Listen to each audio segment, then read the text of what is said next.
Alright, in this short video you'll hear about the Call of Duty Black Ops Zombies storyline. Companies that made the game, Blizzard, Treyarch, and Ubisoft, also made an ongoing book series called Aether. In this series, they give an amazing backstory for their game. They explain all the characters, weapons, perks, and other attributes of the game. I'm going to tell you about the characters first. The first character introduced is Dr. Ludwig Maxis, an accomplished scientist who starts an organization called Group 935. After discovering a deposit of an unknown element called Element 115, he invites all well-known scientists from around the world to help discover the uses of this unknown element. The next character introduced to us is Dr. Porter. In the first book, they give little information on Dr. Porter. From what they give us, though, we know that he is a scientist that Dr. Maxis knows personally. Following Dr. Porter, they introduce us to Dr. Groff, a scientist that seems very scatterbrained at first. But soon after, a different scientist proves one of his craziest theories. This is the theory of Vril Ya. Next on our little list of characters is my personal favorite from the first book, Dr. Edward Richtofen. Dr. Maxis acknowledges Dr. Richtofen's intelligence very early on in the book and says that he has many ideas that fascinate him.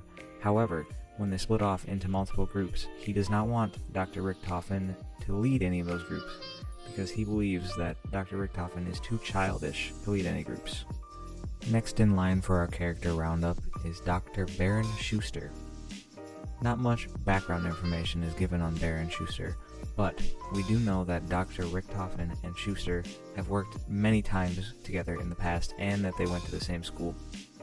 Now that you have met all of the main characters in the first book, we'll move on to more important things, such as what is Group 935 and what is Element 115. Group 935, as you know, was created by Dr. Ludwig Maxis. He invited well-known scientists from around the globe to take part in this group. He stationed them in a castle in Germany called Der Rise, or, as it translates in English, the Giant. Upon arrival, these scientists are sworn into secrecy by Dr. Maxis. He then explains to Group 935 that they will be experimenting in smaller groups with a material called Element 115. As the group experiments with Element 115, Dr. Maxis takes interest in the project that Dr. Richtofen is working on.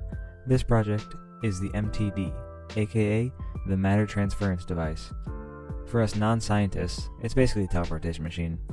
It uses 1 microgram of Element 115 and a bunch of electricity to transfer the matter through wires. Their tests fail various times until they test it with a human corpse. In this test, they do not successfully transfer the body, but instead the body comes to life with orange glowing eyes and salivates when it sees humans. Dr. Richtofen acts really fast. He grabs the emergency axe and chops its head off. This is where Dr. Maxis and Dr. Richtofen's projects will start to split up. Dr. Richtofen will work on the teleportation machine because he believes that it will be more useful, and he is scared of the monster that came out of the machine when he reanimated it. Whereas Dr. Maxis will work on the reanimation with other scientists because he has a recently passed wife that he will try and bring back later on in the book. In this video, we'll be focusing on Richtofen's part of the experiment because it is more important to the storyline and there's much more interesting information on his side. Dr. Richtofen gets the privilege of working with his fellow student, Dr. Schuster. As they progress, they successfully transport a walnut from the teleportation pad to the receiver pad.